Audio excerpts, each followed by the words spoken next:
une dimension de vie qui t'attend, mon frère. C'est pas la vie de Pygmée, nous séparons-nous, c'est pas ça. C'est pas la vie de l'approximation, c'est la vie de l'inspiration, de la direction divine. Que ta vie soit gouvernée par l'Esprit. Quand tu galères, c'est parce que tu l'as pas entendu. Vous cherchez premièrement, orientez votre désir sur l'expansion du royaume.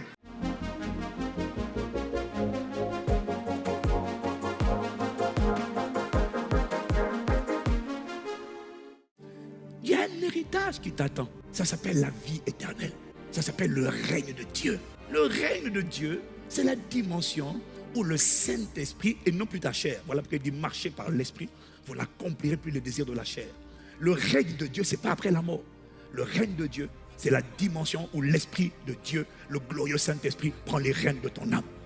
Et puis il dit maintenant, c'est moi qui te remplis uniquement de mon caractère et c'est moi qui te conduis. Le règne de Dieu, c'est la dimension où l'Esprit te remplit, il te domine et puis l'Esprit maintenant te conduit. Tu deviens un homme de ton vivant ici sur la terre. Non seulement tu deviens un homme, une femme de prière, mais tu deviens un homme, une femme de GPS divin. Et du coup, tu n'échoues pas parce que tu fais les choses sur sa parole. Parce qu'il est capable de te gouverner, de te conduire. Jette le filet ici, dis ça. Tu fais les choses parce que tu les entends. Tu l'entends à l'intérieur de toi. Et quand tu entends à l'intérieur de toi, tu ne peux pas échouer. Parce qu'il veille toujours sur sa parole pour l'exécuter. Il y a une dimension de vie qui t'attend, mon frère. Ce n'est pas la vie de Pygmée, nous séparons-nous, c'est pas ça. Ce n'est pas la vie de l'approximation. C'est la vie de l'inspiration, de la direction divine. C'est une vie qui exige de passer du temps dans la présence de Dieu, dans la prière. Mais quand tu sors et que tu entends Dieu, tu n'échoues plus. Parce que tu fais les choses par l'Esprit. Que Dieu fasse de toi un homme, une femme de l'Esprit, qui prie par l'Esprit, qui décide par l'Esprit, qui parle par l'Esprit, qui prêche par l'Esprit, qui choisit par l'Esprit. Que ta vie soit gouvernée par l'Esprit.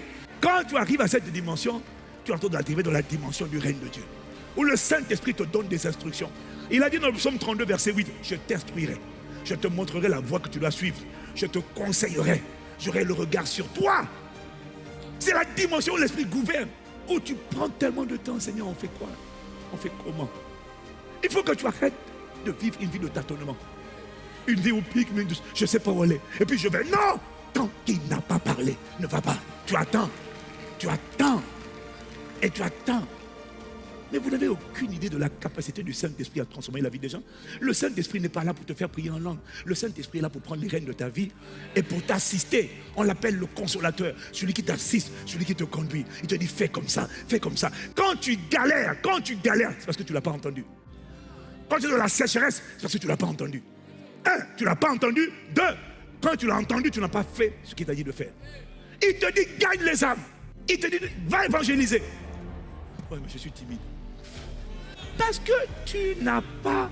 Oui, mais je n'ai pas de problème. Mon loyer n'est pas payé. Il a dit, ne vous inquiétez pas de ce que vous allez vous vêtir, de ce que vous allez manger. Parce que toutes ces choses, ce sont les païens qui s'en occupent. Il dit, qui de vous, par ses inquiétudes, peut ajouter une coudée à la durée de sa vie? Regardez les listes de champs.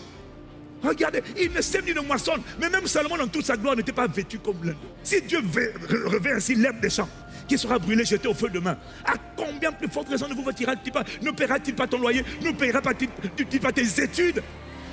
Homme de peu de foi, ne recherchez pas ces choses parce que ce sont les païens qui les recherchent. Vous, cherchez premièrement, orientez votre désir sur l'expansion du royaume, le salut des âmes, une vie commandée par l'Esprit.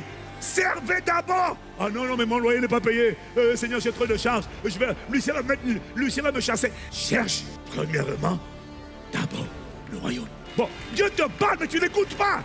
Il nous parle, mais on n'écoute pas. Et on est là en train de dire, oui, mais je ne peux pas servir Dieu parce que j'ai tellement de défis, tellement de problèmes. Il y a un frère à Washington, notre responsable, un de nos responsables de l'église de ICC Washington, un étudiant, galère, mais évangéliste, galère, mais gagnant d'âme.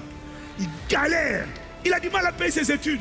Mais il va dans les rues de Washington. Il est en train d'évangéliser. Il est en train de témoigner. Il est en train de parler de Jésus. Son loyer n'est pas payé. Ses études ne sont pas payées. Et puis il va gagner les âmes. Il va évangéliser.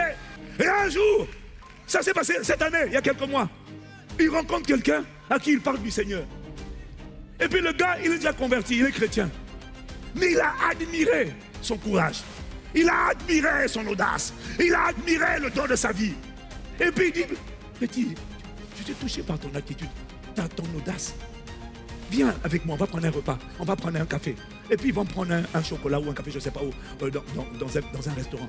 Parle-moi un peu de toi. Tu fais quoi dans la vie? Le gars s'est intéressé à lui. Oh, je suis étudiant et tout ça. À quelle école? Et puis il donne le nom de l'université à Washington. Et puis il lui dit, et comment tu t'en sors? Il dit, mais en fait, j'arrive pas à payer, j'ai pas l'argent pour payer mes études. Mais c'est pas grave, tu vas pourvoir. Et puis le gars est touché par son témoignage. Et puis le gars, il prend son téléphone sur le champ. Il connaissait le PDG de l'université. Et puis il prend son téléphone et il appelle le PDG de l'université. Il dit, il y a quelqu'un avec qui je suis en train de parler. C'est un jeune qui est brillant, n'a nulle part ses frais de scolarité. Je vais tout payer, je vais tout payer. Je vais...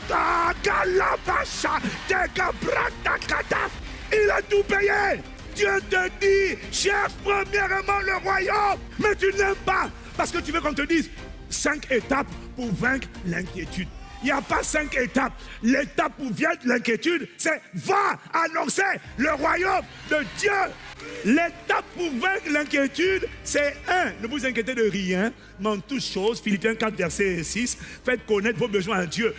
Faites connaître vos besoins à Dieu par des prières, des supplications, des actions de grâce. Et la paix de Dieu, qui surpasse toute connaissance, gardera vos cœurs et vos pensées en Jésus-Christ. C'est ça le remède. Tu veux quoi comme remède? Tu veux quoi comme remède? Tu veux quoi? Qu'on te dise quoi? Pour sortir de l'inquiétude, faites oh, mettez la main sur le tampon, ça ne marche pas. Va annoncer l'évangile. Mais tu dis non, ma vie, comment ça va pas trop? Comment ça va pas trop? Je suis découragé. Et tu verras que ton découragement le cratère là va continuer d'augmenter. Parce que tu veux pas. La nourriture solide ne t'intéresse pas. Tu veux qu'on t'explique quoi? On t'explique quoi? C'est pour ça que tu n'as pas de courage. C'est pour ça que tu n'as pas d'audace. Il y a trop de chrétiens qui sont timides, coincés, timorés. Je vais te dire une chose, tu n'as pas besoin qu'on chasse le démon. C'est parce que tu n'évangélises pas. J'ai découvert que les gens qui n'évangélisent pas sont des trouillards. Tu as grandi dans la peur. On te dit de faire une présentation publique, théâtre. Oh, j'ai le trac. Tu sais pourquoi tu as le trac? Tu sais pourquoi tu as le trac? Tu as le trac parce que tu n'es pas une personne qui va évangéliser. Parce que si tu allais évangéliser, tu allais vaincre le trac, vaincre le rejet, vaincre la peur. Et du coup, la peur a disparu. Il y a quelqu'un qui m'a dit, je me sens, j'ai le trac. J'ai ma fille. Tu as le trac parce que tu n'évangélises pas. Va parler à tes copines de Jésus. Maintenant, il faut savoir leur parler, comme c'est à l'école. Hein? Je vous donne une suggestion que j'ai reçue. Tu vas leur dire, fais-leur un message simple. Tu vois, non, il ne faut pas être oppressant. Fais un message simple. Si vous avez encore la peur, le doute, l'amertume, la culpabilité, des pressions dans votre cœur, ça veut dire que vous n'êtes pas en train de vivre. Vous êtes en train de respirer.